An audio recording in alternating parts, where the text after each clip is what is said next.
Hi, this is Dan. We're back at the plant database and we're going to do a practice search, make a make a plant list, and then format that plant list. Try to make this short, keep the videos short so we can have more of them. They take up a lot of space, a lot of bandwidth. So we're on the plant database. You've already logged in. You're at the plant list area. Going up to the plant database, going for search for plants, pull down to that. The search page comes up.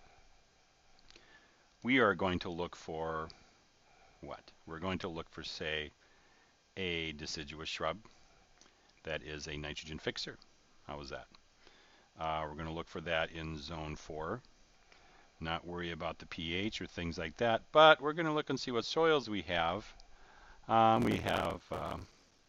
Let's just say we have clay soils, and we're in full sun. So this is not underneath a tree.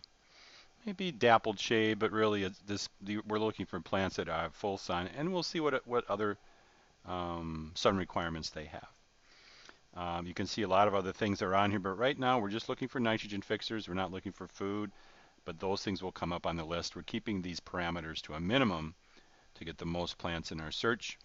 Deciduous shrubs, zone 4 in full sun, in clay soils. Click on submit the query, and we have our list. And there are 9 plants for clay, full sun. And if you change your zones to zone 3, you might get fewer, 4 or 5, you might get more. There might be a lot of plants that be zone 5 or more on this. But here we have nitrogen fixing plants. And these are deciduous shrubs. Therefore, these are the woodies. These are not perennials. We could do perennials too, and we'd see a lot of those. But here are 9 deciduous shrubs that are nitrogen fixers. You have the Elaeagnus, Amorpha, indigo, false indigo, and lead plant. Those are Amorphas. There's also the blue indigo, wild blue indigo, wild white indigos. Those are all Baptisia. Those plants are also nitrogen fixers, but they are not Amorpha. So we have to be careful with our common names and make sure we know what we're talking about on those. Many times I've seen these, they've been mislabeled in nurseries. So we have our plants. And you'll notice that we have on the right side too, there's some polycultures that these plants are in that you might want to check out, especially with the lead plant and the false indigo. And there are 2 different groups of natural plant associates with the lead plant and the bog myrtle. So we have our list. Here's 9 plants.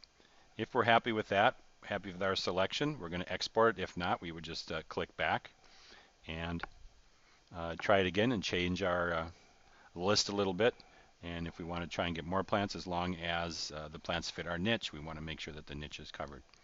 So we click on export. This file is going to open up in Excel. We do a save as,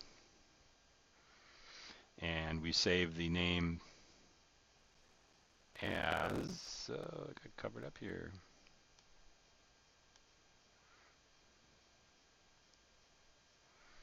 Why did that disappear? Can't see that. We've got to take this down here, I think. We'll save as again.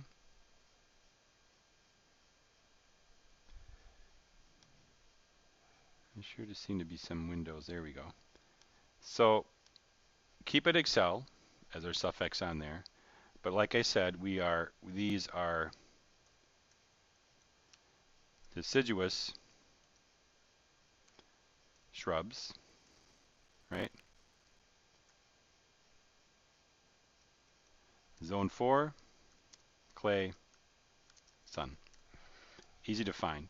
As long as you keep your parameters in the title of your plant list and you put your plant list in a folder where you know it will be for your project you're working on, you're in good shape.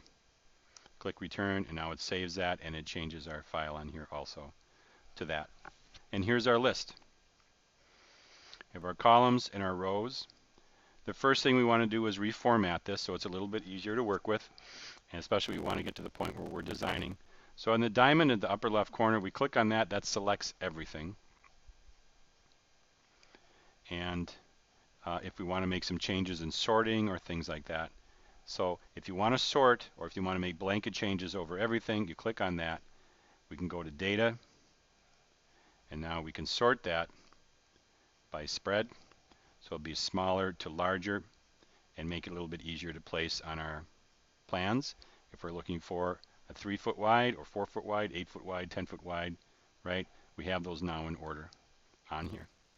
The other thing we want to do is maybe boldface the headers and then pull down the second row. So we have a little space there. It makes it a little bit easier to see. We can also maybe center those headers, make them or not. On the letters usually do. On numbers, I usually like to center those and then crunch them in a little bit. We want to keep our spaces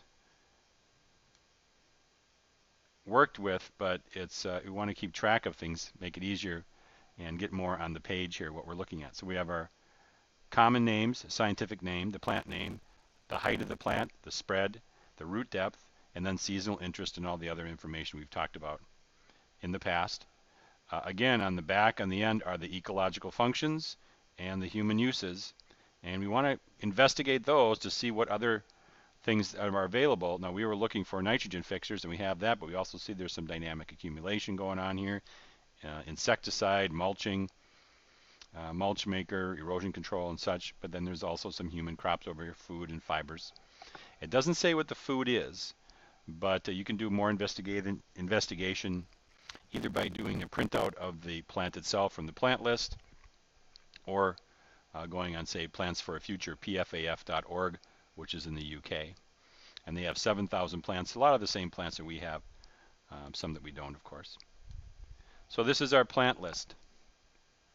You can print this out, which I highly recommend, and keep it, and it makes it a little easier to look at. You're not scrolling back and forth to find things. But now when we're working on our design and we're looking for a deciduous shrub that's a nitrogen fixer, these are our choices for that niche. If we've got 3 feet space, great.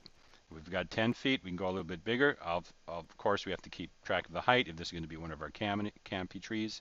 There's a Russian olive, one of the tallest ones here. But the lead plant, 4 feet tall, 3 feet wide, bog myrtle, wild sienna, all of these plants are a good size. False indigo, you can see, gets a little bit bigger. That's an amorpha also. Those two plants, this amorpha and that one, are the same family, but you can also see, or excuse me, same genus, but they are much different in their stature. The lead plant actually grows pretty slow too. You can see over here the growth rates. Interesting how the taller plants have a faster growth and the shorter plants have a slower growth and a moderate growth. Kind of interesting information. Also, their root types are on here. So this is the list you want when you're starting to put your polycultures together, when you're looking for those understory shrubs in that niche, and you're looking for the woody shrubs, the woody plants to put under there. This is the list that you'll go to, and when you have a circle that's a certain size, this is what you want to pull that from. If you have a bigger space and it's wider but you don't have the height, you put more of them in. You could put 3, 5, 7, 9 lead plants in that space, have a great amount of nitrogen fixing going on underneath the canopy. As we go over here too, we look for full sun, and you can see that full sun, they all are full sun, but some also have partial shade, most of them actually, tolerant or full shade. So those first 3 small ones and that amorpha lead plant, full sun, partial shade, or shade, those first 3 could be planted in many different spaces. Out in the full sun, partial shade, or shade, and that's very helpful. These that have to have full sun, number 6 and 7, silverberry, Siberian pea shrub, those all are not so malleable, so you're going to have to make sure where they're going.